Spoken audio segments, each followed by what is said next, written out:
Check, check, mic check. Check, check, mic check.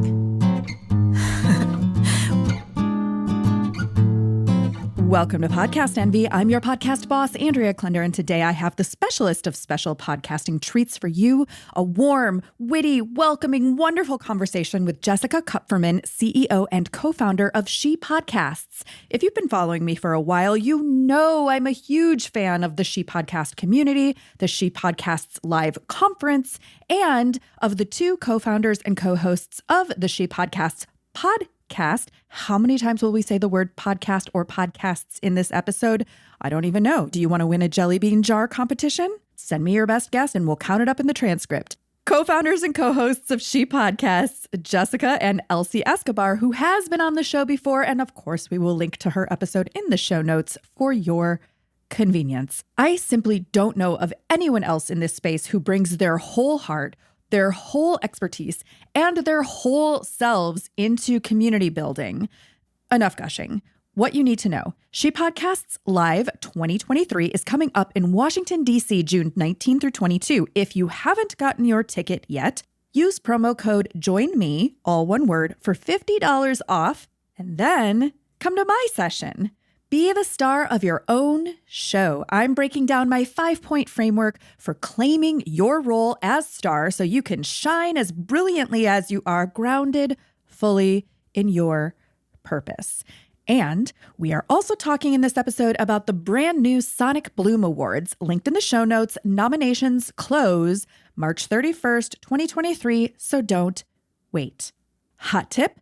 I recorded this conversation as a live stream from LinkedIn. So if you are on LinkedIn, please follow me so that you can find out about future live stream episodes, send your comments, questions, etc., and I can include them and, more importantly, give you a shout out in future episodes. You know, I've been thinking a lot more intentionally about social media lately. Like most of us, it's kind of a love-hate relationship, but I'm feeling a teensy bit more experimental because of all the time I've been spending with Lauren Ramsey of Betsy Bash, my favorite social media and digital marketing agency. Lauren and I recently created an integrated podcast and social strategy service called The Creative Bash for podcasters like you who feel like you're spinning your wheels, not growing your show fast enough or consistently enough or sustainably enough. Or you recognize that you're simply not getting the engagement and interaction that you want from your audience. You know they're there in theory, but sometimes you feel like you're shouting or podcasting, as it were, into the void.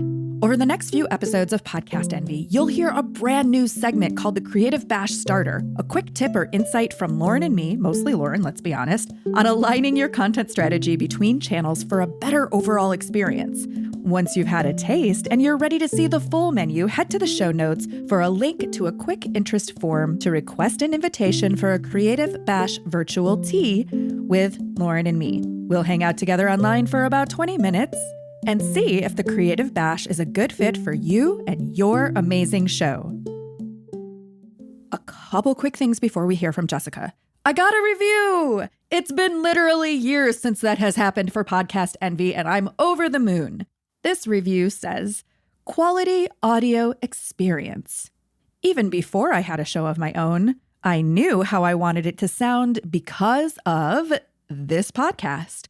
The audio quality is a cut above, and the host really knows her craft. Want your podcast to be the envy of others? Start listening now. That review came from Diane Wingert via Apple Podcasts on March 15th, 2023. Full disclosure, I hired Diane as my business coach, and no, not just because she left me a review. I hired her last year and have been loving working together. But fuller disclosure, Diane actually discovered Podcast Envy long before we knew each other and started working together. And I had been listening to her show, the Driven Woman Entrepreneur Podcast. So it's really just a testament to the fact that if you create a podcast that has quality content, a clear message that sounds good and is delivered in an entertaining and engaging way, you will make connections with the right people. If you would like to leave me a review, I know you would, you just never think about it. It's easy. Head to ratethispodcast.com/envy, and you'll have a couple of options of where you can leave the review, namely Apple Podcasts or Podchaser. Once again, That's ratethispodcast.com/envy. A couple notes on the content you are about to hear. Number one, Jessica is hilarious and brilliant. Even if you are not a quote unquote she podcaster or considering going to the conference, listen up because she has a lot of smart points to consider about marketing and community building. Number two, we do talk about getting the most out of a conference experience by networking and socializing, and we almost make it sound like you should just skip the sessions and not bother trying to learn anything while you're there. That is misleading. The sessions at this show are top-notch and not the usual topics you may expect. So don't skip them, especially mine. Just find the right balance for you. Number three, at some point in the conversation, I laugh about not having a strategy for my podcast agency, The Creative Imposter Studios. Well, it's true and not true. I didn't start with an intentional strategy, but I have one now, or at least I'm working on it. See earlier point about coaching with Diane. And I think those are all of my disclaimers for now. If I think of anything else, I'll let you know. All right. Are you ready? I present to you the one, the only, Jessica Kupferman. Welcome to Podcast Envy. I'm your podcast boss, Andrea Klender. Today, I'm having a conversation with Jessica Kupferman from She Podcasts, She Podcasts Live, the Sonic Bloom Awards. Anything else I should add? Not yet, but we'll let you know. We are going to be talking about all things podcast communities, conferences, awards, and how all of these sparkly things in the podcasting landscape can help you elevate your own podcasting experience, show all the things that you do with podcasting. And Jessica, I know this is it's one stop on what I imagine is a grand podcast tour that you are doing to promote She Podcasts Live. Yeah. How many stops are on this tour so far? So I sent out an email to the community asking if they'd like to help promote the conference that we're doing. And speaking of communities, and they responded very kindly. And so that first day, I scheduled 10 interviews. So I'm very excited. I mean, I still might schedule more. Who knows? But just to have 10 in one day, I was like really flattered and excited because I love getting to know the community, like especially on their podcast. It's such a personal thing already. And then also to be a podcaster on other people's podcasts is like so much fun. And then also, don't we make the best guests because we have equipment and we know when to be quiet. We're eloquent and, kind of well-spoken. So it works out good, I think. I hope anyway. Why do you think that this is maybe not the most intelligent question, but why do you think that being on other people's podcasts is a great way to promote a podcasting conference? Well, that's a very good question. So I always think that if you are a podcaster, going on other people's shows is a good idea because when you look at data and statistics of the industry, there's 6 billion people in the world or something like that. A lot of those people are on social media. They don't all listen to podcasts. There's a very small amount of people, it's growing every year, that listen to podcasts. So a lot of podcasters, your first job is to convert people into being listeners, and then they listen to your podcast. If you go on other shows, you can skip that first step. You don't have to convert everyone. They're already listeners. They already know what a podcast is and all the work it takes to click play on this specific episode that you're on. So that is like half the battle when it comes to discoverability. So yeah, I think that it's a huge way of being noticed with less effort if you have enough people that are willing to have you on. And if not, there's always bookers, right? Well, I'm glad to be catching you towards the front end of this tour so that you're not tired of saying the same things over and over and over again. I'll say it all differently every time. Don't worry. It'll be fresh, I promise.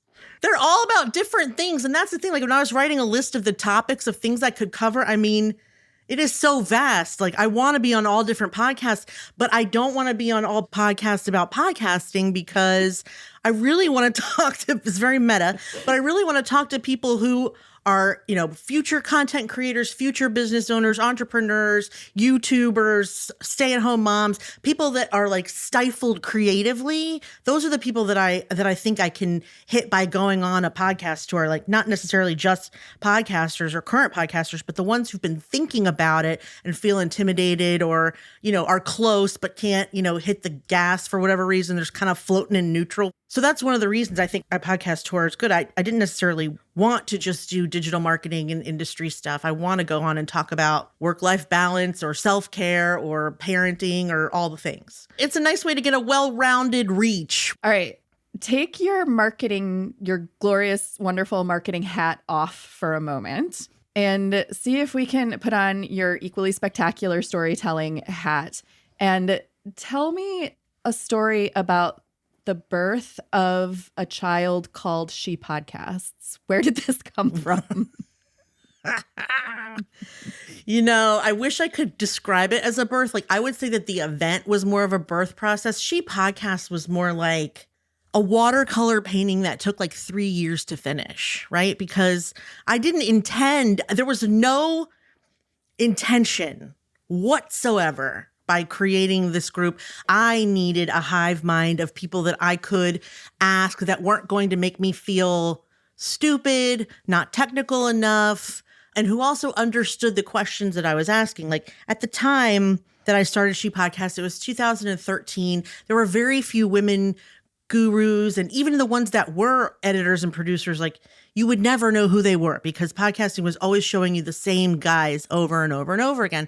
Not that there's anything wrong with them, but women were just secret. They were kind of like a secret podcasters. We're secret podcasters that nobody got to know because we were all knowing like the people who work at Libsyn and who else? John Lee Dumas and people like that. So everybody else was like a well-kept secret. So I went to an event called New Media Expo in Vegas in I think the very beginning of 2014.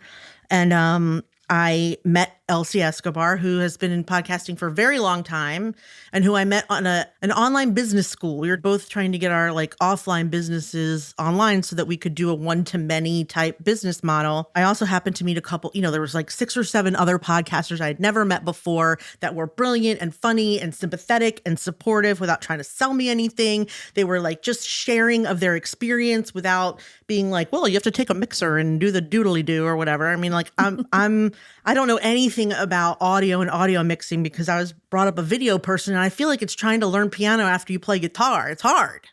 I think in visuals now, and I don't know that I hear what you as a professional might hear. Anyway, so I was like, oh, I've enjoyed this so much. I'm going to put them all in a Facebook group, whether they like it or not. And this way I can have them in my little pocket whenever I have a question. So there were 6 women.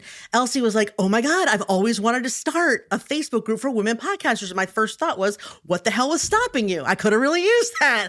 So she was like, can I add some people that I know? And I was like, sure. And then like I blinked my eyes and it was 100 people because because she's been in it for so long. And then 100 grew into 500. And around the time it became 500, I went on maternity leave.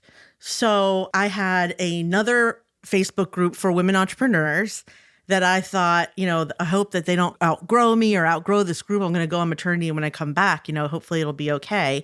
Didn't even think twice about the podcasting group. And when I came back 3 months later, the first group, the entrepreneurs, had not grown at all. Our group, She Podcast, had tripled. It was 1,500 people in the time that I had a baby and came back. And Elsie was like juggling plates. She was like, can you please? I really could use, what do we do about? And I was like, okay. So I started focusing more on the women podcasters because they seem to need support so much more than women entrepreneurs. And there are a lot of support resources for business people, female or no, but not a lot for women podcasters. So I was like, okay, let's just focus on this. But it took a really long time before we thought of it as a business. We each had our own business. Plus she works for Libsyn.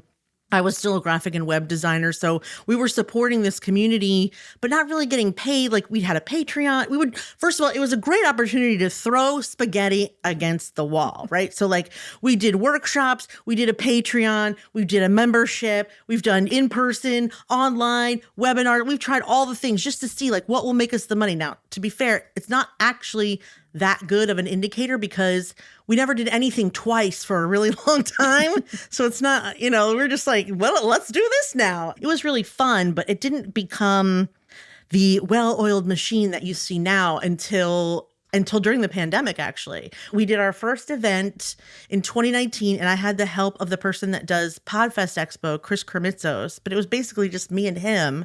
And then there was a pandemic right after my first event. So all the things that we're doing now are things that we have created and made up in the last 3 years. The first 6 years was Elsie and I just putting out fires as they came and doing our show together. But that was really the most consistent part of it. I didn't even have a business bank account until I did the event. I mean, I feel like more businesses start that way than we think they do. Like, we often think that people have a plan going in. I literally was just on a call right before you. Someone had invited me to speak to his community of podcast editors who are thinking of growing from being just like a solo editor into an agency where they have other people that work with them and for them. And he had seen some comments that I had made in a Facebook group and was like, oh, that's what Andrea did. And he's like, so how did you, design your agency? And I'm like, it just kind of happened accidentally. It was like I did a thing. Yeah, I needed help. Don't you wish that you could be like, well, I had the foresight to see that the market was opening up for tech and podcasting and women in general. Like, I'd love to sound like a billionaire genius instead of tripping and falling into some kind of success. But like I said, it was a painting that we did a little coloring every year for a couple years until we could, see a picture coming to fruition. We didn't really do it with any intention, although I sort of wish we had. I wish I had the foresight, and then, all I did was do it selfishly for my own benefit.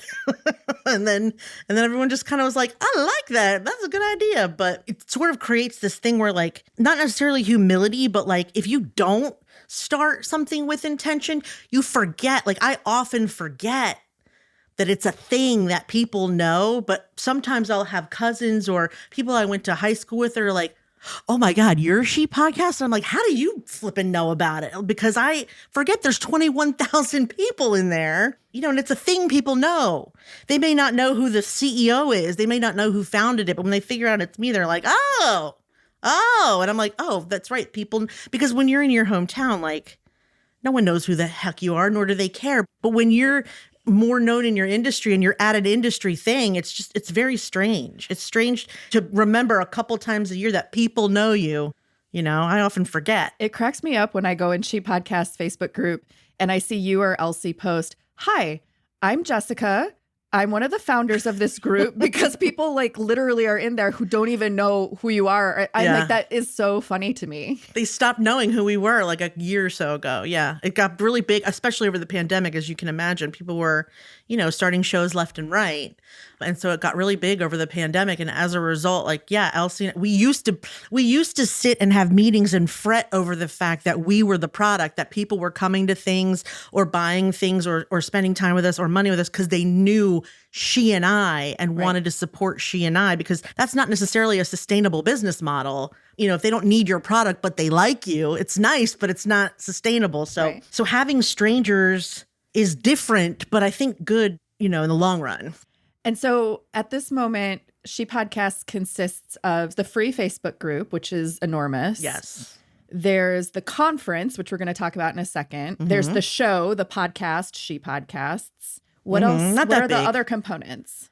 There's a membership, which we don't necessarily keep secret, but it's not my primary focus right now because I'm doing the event. I guess I should just let it all out right now. We have been working, I don't know if I should tell you. We've been working, I hope that it ends up happening the way that I want it to in the time that I want it to, but we've been working on and conceptualizing a She Podcast network. Scoop. Yeah, I have no idea when that will come into fruition, because as we were getting ready to do that, we came up with another idea, which is creating a 501c3, not turning She Podcast into a 501c3, but creating a separate 501c3 that people could donate to help people come to our event that can't afford it. So like, we're hoping that we can fundraise as a charity for women who want to be able to learn how to podcast, but don't have the money to fly or stay in the hotel or money for the ticket. And we'd like to get as much money as possible for that. Also feeding them, giving them nice swag, making it an event that doesn't drain a small business bank account, but something that like we could have corporate underwriters for, so that it can be a more generous experience for our attendees. So why She Podcasts Live? Why did you decide to create a conference? It's a mega undertaking, is like understatement of the century. Because my ego's enormous. That's why.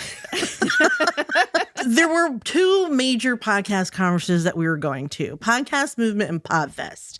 And before I state why I started this event, just know that I'm very good friends with the founders and creators of of both of those conferences. Like I said, Chris from Podfest helped me do my first event. Jared and Dan fundraised for their first podcast movement. We helped fund it. I've gone to every single one except maybe one or two.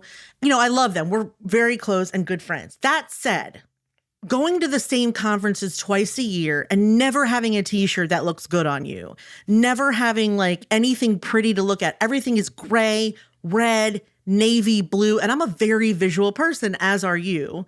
And I started wondering this is nice. And I know women are allowed here and that we're equal and that, but also why are they still hiring the same dudes every year to talk? Why don't more women get a chance to talk? Why don't more people of color get a chance to talk? Why are we still, this ain't broke, don't fix it stuff is just dumb, I thought. So I was like, maybe I should just have a conference where there's 100 women.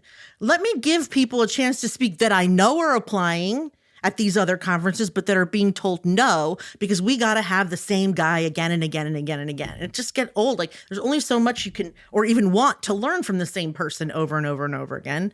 So actually, it was the t-shirt that irritated me first. I can't lie. And it went from the t-shirt to the swag where I was just this is sports shit and dongles. What? I can't have a lip gloss or a sanitizer, nothing. There's nothing in here I would ever touch. I kept bringing it all home to my sons and my husband.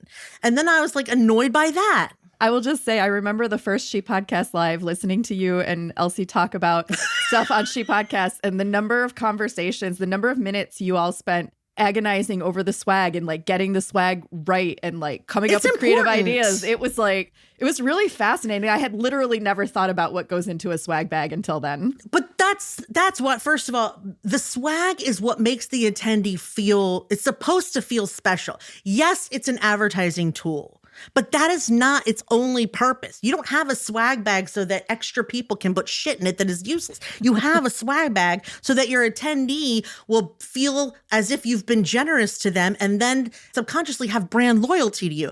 Oh, I like, Libsyn. They gave us this sleep mask and some lotion, they'll be more apt to go to that brand if they've been spoiled in some way, even subconsciously. I had a professional photo shoot where I wore that Libsyn sleep mask in one of my photos. So you see, it works if you work it. And so I just was why? And then there was one last thing. I was at Podfest for the third or fourth year in a row. And every year, either the closing party or one of the ending parties was always at this place that had go-kart racing. It was go-kart racing and beer. They didn't even sell alcohol. It was just beer and go-kart racing. And I thought, what woman wants to come here? Nobody. And think of all the I'm thinking of podcast movement party. The first one was at a brewery, a beer tasting, no food anywhere in sight. And I just was after a couple years that I was just God, this really isn't fun. I don't want to go to a batting cage and network with people because I also have to wear makeup and sweat it off wherever I go. Please provide me air conditioning. It's Dallas. It's Florida. Help me. Help us. Help you. As a designer, I get caught up in details. Details are really important to me, not just visually, but because good design takes, math and science a little bit. So to me, going to an event where there's no food but coffee, it starts at 7 a.m. I'm hanging out at a drag race. This is not fun for me. What woman wants this? I don't care if it's a tech conference. This sucks. If nobody's going to fix this, I may as well, because I've had 2 weddings and 2 bar mitzvahs and I can plan an event. Off we go, right? That's the ego. I was just this seems like no big deal. Let's do it. Well, 2 weddings and 2 bar mitzvahs do not equal a professional conference. That's a whole nother, that's like saying I can roller skate, put me on a jet ski. It means nothing. Lauren Ramsey from Betsy Bash. How's it going? It's going good. Number one thing I hear from podcasters when they're thinking about, talking about, commiserating about social media and their show is, I keep making all these audiograms and quote graphics, and every time I post a new episode, I always share it on all the social media platforms, and I feel like my audience isn't growing, nothing's happening, nobody's clicking, I'm not getting any new listeners from social media. Am I just wasting my time posting my episodes on social? What am I doing wrong? I love this question. And I think this is an issue that everyone deals with social media. There's some preconceived notions that if I post it, they will come, right? And it's not exactly true anymore, especially when it comes to Instagram and Facebook. These algorithms on these social media platforms are very robust, and you are competing with a lot of people. So if you don't have an ad strategy, that's a big portion of why people aren't seeing your posts and reacting to what you're asking them to react to. The second component might be, are you thinking about it from your audience's perspective? Are you pulling the right quotes that speak to why the audience is listening to your show to begin with? I always say, lovingly, people are selfish. They want to know what's in it for them. If your social media is not targeting their exact interests and desires and problems they're trying to solve, that might be why you're losing them. So what do you do? First component is like reviewing the content, and thinking about it like, does this help me or does it help the audience? If it's only helping you, re-strategize. Try to think about it from your audience's perspective and maybe even ask them. Send out a survey if you've got an email list and say, would you rather see more quotes or more audiograms? Would you rather see more content about this or that? And then you're getting that direct feedback. Alternatively, you could talk directly to your most engaged followers that listen every week or every month and ask them directly, like, what has been the most beneficial thing for you about my podcast? What do you love the most? And then start creating content around those topics. And always, always, always ad spend on Instagram and Facebook.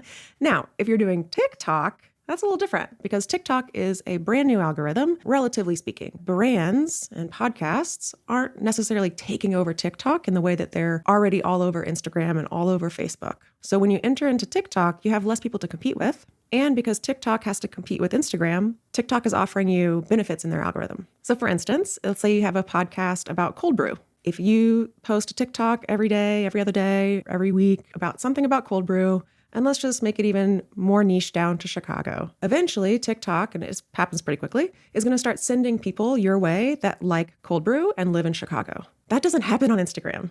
It just doesn't happen. Without ad spend, it doesn't happen. So on TikTok, you have this ability to pull people towards you just by posting content regularly and about the same topic, which is a real huge advantage.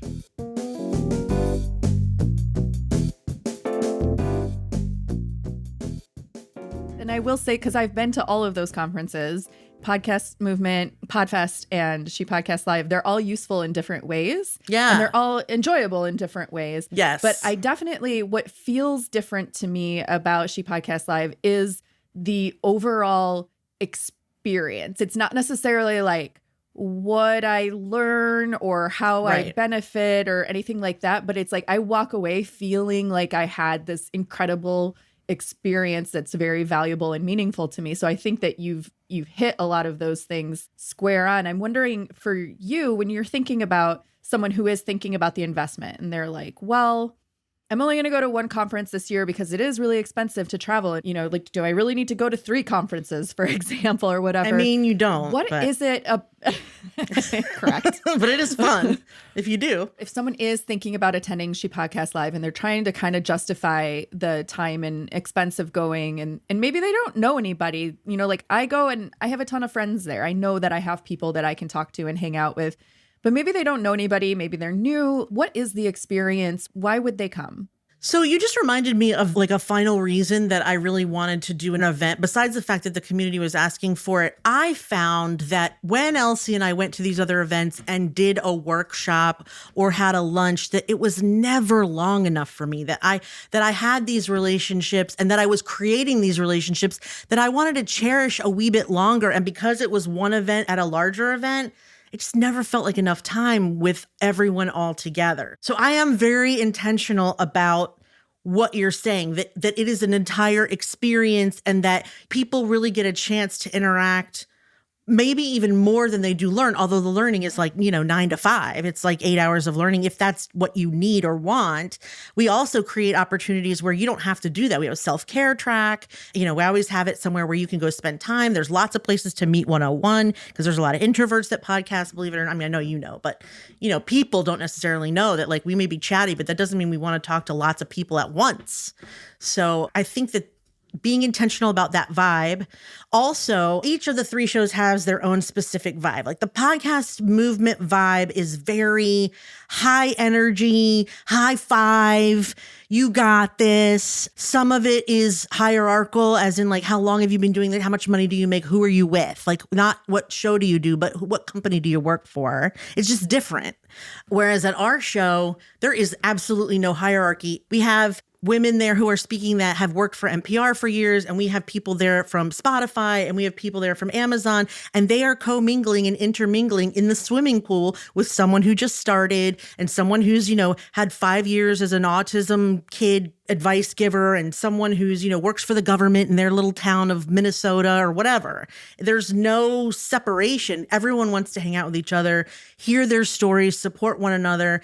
You never feel like someone's like testing to see if you're the person they want to talk to. And like, are you good enough for me to talk? Can I get something from this conversation? You never get that ever at our event. That is one of the biggest differences, I think. Like Podfest is very much like that too. It's very community oriented, but it's more like, Podfest is almost more of a nonprofit vibe, don't you think? Where it's like everyone's welcome and everyone, we'll accommodate everyone. And it's very community oriented, but I don't want to say soup kitchen because that's not right, but you know what I'm saying?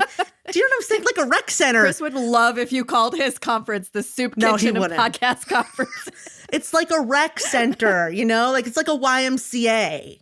Do you know that vibe that I'm talking about, where it's like there's positive vibes, there's good feelings, everyone's welcoming, it's really nice, and it's fun, right? But he also does that thing that rec centers do where he's got games prepared and networking events, like he's got like an agenda that includes planned fun. Yes. Because that's his vibe. So they're very different. My vibe is like, we want to spoil you. We want you to be inspired. We also want you to laugh. We also want you to eat really good food. Also sleep in since you can't do that at home. Also wear pajamas at nighttime because we don't want to wear heels for each other. And we don't want to have to wear, like we try and like not unconference, but just make it a completely relaxed, come as you are experience, where you don't have to like placate anyone and pretend like you're being nice to them because you're being nice to everyone because that's the vibe, and where you don't have to feel like someone is, interviewing you to find out if you're worthy enough to be their friend. Yeah. That's one difference. Also, highlighting people of color, LGBTQIA. I didn't know if the other shows like have that as a core value or if they thought of it a lot, but we think of it a great deal. We want to hear from teachers and voices that we don't hear from a lot because there's no growth without a diversity of experience. And I don't feel like I get that at the other shows. There are other things that I get. Podcasting shows in general have completely changed my life, the trajectory of my life. But when I was creating it, I wanted that to be for a different reason. I don't want it to be in spite of the programming. I want it to be included in the programming, that it is designed so that you will make connections that you'll carry, that you'll remember and that you'll carry and that you'll cherish, and that will be, long time connections. So those things are very intentional. If someone is coming to She Podcast Live for the first time, what do you recommend? What are the tips for getting the most out of the experience? Walk in the door, surrender, and go with the flow? Yes.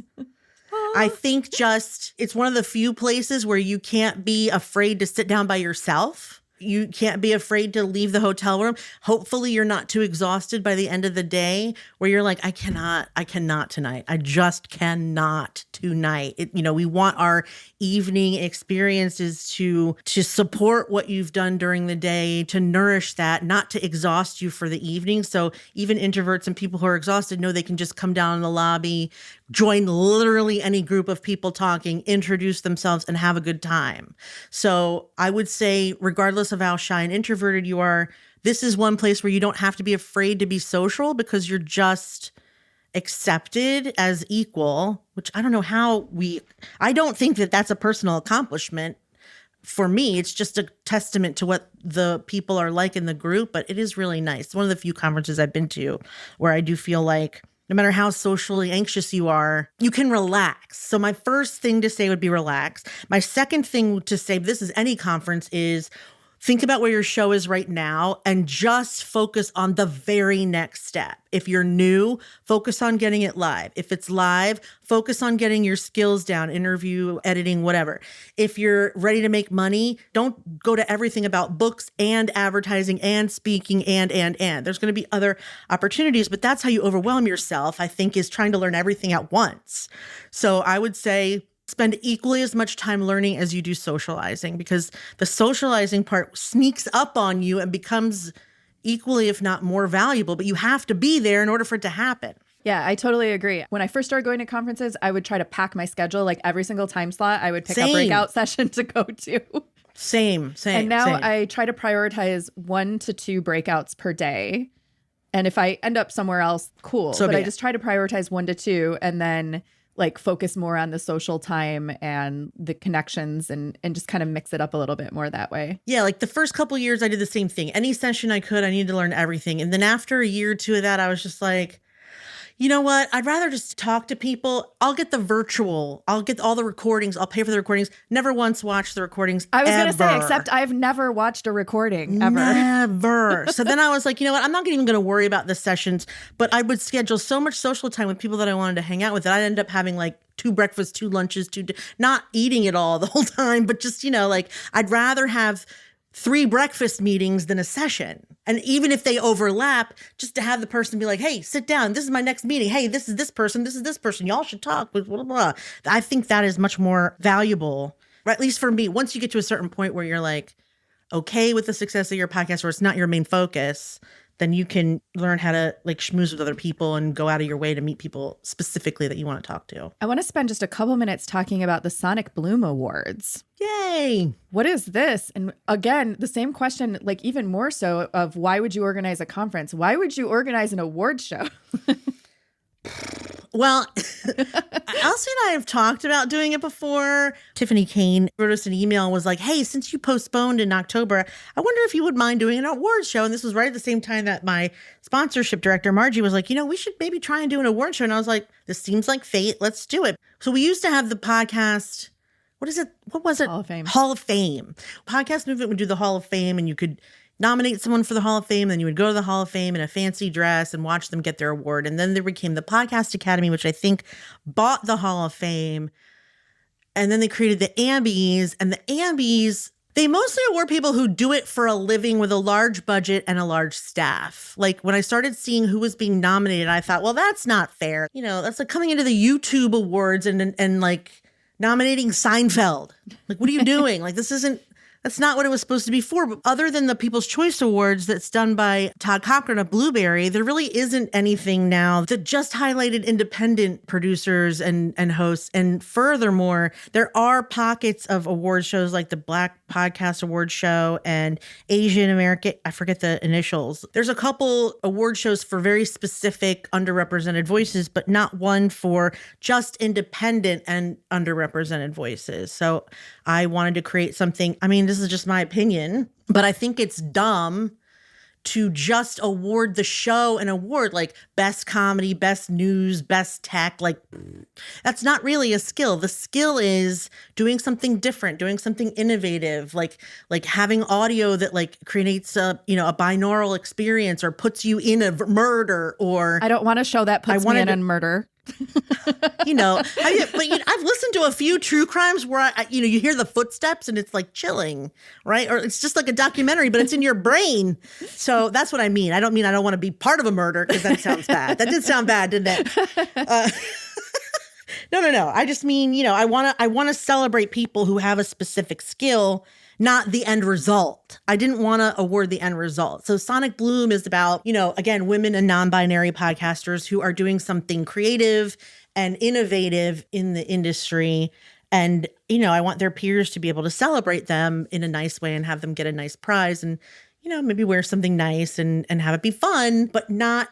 I just feel like those award shows, there's the Ambies and now there's iHeart Podcast Awards, and watching them, reading about them, like it makes me feel subpar. And I don't want to feel that way about the industry that I work really hard for.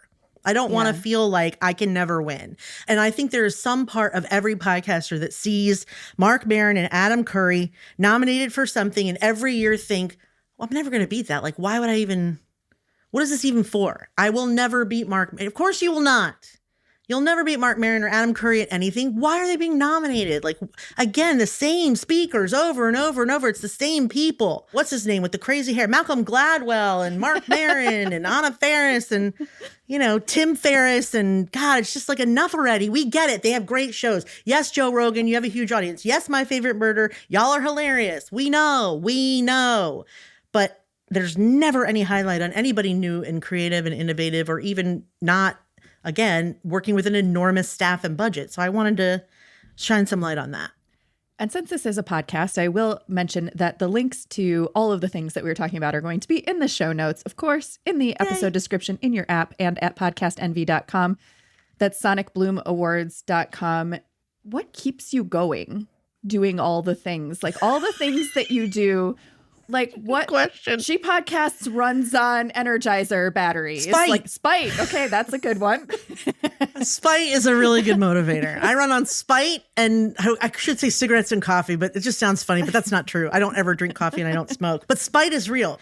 Anyway, I'll just say that like people telling me that I can't do stuff or shouldn't do stuff or, also being bullied as a kid really it motivates you to be like, you know what? You guys are wrong and crazy. So there's something of that in there. I think there's also like what keeps me going? It's hard to say when it's not Spite. I mean, I was being funny, but like, I think what keeps me going is just knowing that it helps people. Like at the end of an event or, I mean, even every day in the group, someone's like, this group has been the thing that has helped me get my message out. One amazing thing about our community is that you could just post in there like, what's your podcast about? And the answers are so original and philanthropic and, and genius, like all different subjects and people talking about horrible things and people working hard to bring joy into the world and art like yourself. And those stories and podcasts, like, even if they only have 200 listeners, like that means a lot to me that I help support people that are changing other people's lives. So it makes me feel like I'm having like an indirect impact on everyone in there with an audience by at least providing an opportunity to be like, here's what your intake form should look like. Like it's a small thing, or this is which mic you should get, or here, meet Andrea who can help edit your show. Like that thing can somewhere out there help a teenager who's struggling with something because their mom listens to the show and, and it's life-changing. So I can't ignore that. I can't ignore it. I can only think of ways to be more generous to this community and to try to give to them without making them pay for the things that I want to offer. So that's why the 501c3, like I want to be able to support them even more without having to make them support me. So we're working on that. But yeah, that's what keeps me going. That and like I said, a lot of spite. Generosity I'm spiteful. And helping people do amazing things and spite. I mean, yeah. Like the Ambi, like you guys, you just heard me get fired up about other conferences, other award shows, men's t-shirts. Like I'm clearly spiteful about those things. And they're all small things, but when you add them all up, it's just like this girl, like also let's say impatience. I think what keeps me going is like wanting something to happen and not willing to wait for somebody else to do it. Like I want to do it because no one else is doing it. And why should I wait? I was just thinking as we've been talking that you have a unique skill and ability for helping people be seen and feel like they've been seen. I love that. I hope so. Are you talking in a wide scale or an individual scale? I'm talking in both cases. Like going to a conference and seeing that they have t-shirts that are cut and sized appropriately for your body. It seems small and insignificant, but it is huge in feeling like you are being seen and thought of. Yeah, like it's not just a formula that I'm tallying. I'm actually thinking like, what if there's a super skinny, what if there's someone in a wheelchair? What if there's someone that's non-binary? So we try to have like gender neutral bathrooms and like you said, like shirts that are cut for women and healthier food options and vegan, we try to be really accommodating, I think, in all the ways. That's a nice thing for you to say, though. It's interesting that you said it just like that, though, because long, long ago, I had my Akashic records read. Do you know what that is? Yes, I do. And the woman told me that she saw, this was years ago, but way before I was going to do the event. And she said, I see you on a stage, but you're not necessarily speaking. It looks like you're pushing other people on the stage. Like you're pushing people into the spotlight. I think that's your calling. And I was like, at the time, I was like, I don't know what the hell that means. Okay. I thought maybe it meant I should be a speaker. And I started like going down that path a little. And then when I did the event, I realized like, oh, I am spotlighting other people. Not the way that she saw, but sort of. Yeah. So when you said that you help people be seen, I was like, yeah, that sounds about right. I'm glad that I'm, fulfilling that finally, because I always wondered, when it was told to me how the heck I was going to accomplish that. Yeah. And like even with the way the awards are being designed, as you mentioned, it's not like best show in this genre or category. It's let's recognize you, the creator, for the unique, specific gift that you bring to your show, regardless of what it's about or what genre it's in. And so it's not recognizing the show, it's recognizing the creator. It's the person, yes. Mm-hmm. Yeah, that was also very intentional. Because if you think about those shows like Katie Couric's show, like I remember I went to the first podcast Upfront and they had all the celebrities there, Shaquille O'Neal and Adam Carolla and Katie Couric were all supposed to come out and explain to advertisers why they should buy on these specific networks. And all the celebrities were like, I was just told to come here and tell them all about my podcast. But Katie Couric was like, I walk into the studio, I sit down, I talk, I walk out. That's all I know about podcasting. Thank you. Good night. And I was like, what are we doing here? Like, what are we doing? Like, that's not a skill. She already had that skill. The skill is creating cover art that makes you zoom right to that thumbnail. And the skill is creating like a vibe before the show even starts that puts you in a good mood. And the skill is like using your podcast to like further, gender equality. Like those are skills. Really, it was like, I want to find these people. Who are these people? These are the people I want to meet and say thank you. And so that's how we figured out the categories. But I mean, even the Oscars do that, right? They give you Best Picture, but it's one award. Everything else is like costumes, music, acting, supporting acting, directing. Like they're the people. The people need to be recognized, not the show. That makes no sense to me. Spite. Just kidding. Just kidding. In your heart of hearts, we talked a little bit about the potential for a 501c3. We talked about the potential for a network. We talked about all these things. But like, if anything were possible, what is the legacy that you leave behind for She Podcasts? What is the ultimate end game? I mean, the ultimate end game would just be to increase the amount of women's voices that are informing you about things, all things. Because with only 30% of women being podcasters, that means that the majority of podcast listeners, including women, are still learning about subjects, hearing news, and being entertained by men. And not that it's a bad thing, because I love men. I made 2 of them. But I also feel like we've just learned and been told what to think and learn by men for so long that my legacy, I would like to be to like have provided options so that you can learn from someone that is exactly like you, that has been through the exact same thing you're going through, and not necessarily Ron Burgundy. Like Ron Burgundy was the only newscaster, guys like him for years. And I would like to think that in some part, I'm like, introducing Veronica Corningstones every once in a while so that there are options. I want there to be options for people, whether they want those options or not, frankly, because I think a lot of times you don't know. It's like the speakers, right? You just hire the same dudes over and over, not realizing that there's a Hispanic woman that will change your life who's never spoken before. Like, that's what I want my legacy to be, I think. That's a very interesting question. Thank you for asking. I've never thought about it. Is there anything else you want to say before we end? I love you. No. Oh, I love you too. No, I mean, I think that just, if you're listening to the show, you probably are a podcaster, I'm assuming, or interested in podcasting, right? You're in that category of like pod dreaming. Yeah. Pod dreaming. And here's what I can say. It's not as hard as it looks. It looks very technical and it is hard work, but it's not like brain surgery. It's just lots of steps, but all the steps are easy, right? I mean, wouldn't you say, not editing, just podcasting itself. Like you have a very specific technical skill, but I'm saying just as a host, you got to have good equipment. You got to know where to put it. You got to upload it. But like, there's a lot of steps, but I don't think the steps are as hard as you think. If you're in community like this one, those things that you need help figuring out, you will find somebody who will help you. That's exactly right. But also with all things digital, nothing is permanent. So if you hate it, you can just stop it and yank it off the internet. There's no risk whatsoever with building a website, with starting social media, with podcasting, YouTube, any of it. It's all deletable. You're welcome. Right? Like nothing's permanent. So just give it a go. Give it a go. And I suggest you give it a go somewhere where you can feel relaxed and, where the environment is intended to educate and inspire you and support you. So I would love it to see you guys in Washington, D.C. this summer. So you can tell me, I heard you on Andrea's show and you're right. What the hell am I waiting for? It's easy, right? Podcast Envy is produced by your podcast boss, Andrea Klunder. That's me. The Podcast Envy theme music is by Valentin Sosnitsky, courtesy of the Free Sound Project at freesound.org, and our podcast Angel music is by Benjamin Mastropolito, also on freesound.org as Lemon Cream. All music is licensed under the Creative Commons. Our episodes are mixed by Edwin Ruiz, and hey, if you want your show to sound as good as ours, hire us. Put the magic audio mojo of the Creative Imposter Studios to work for you.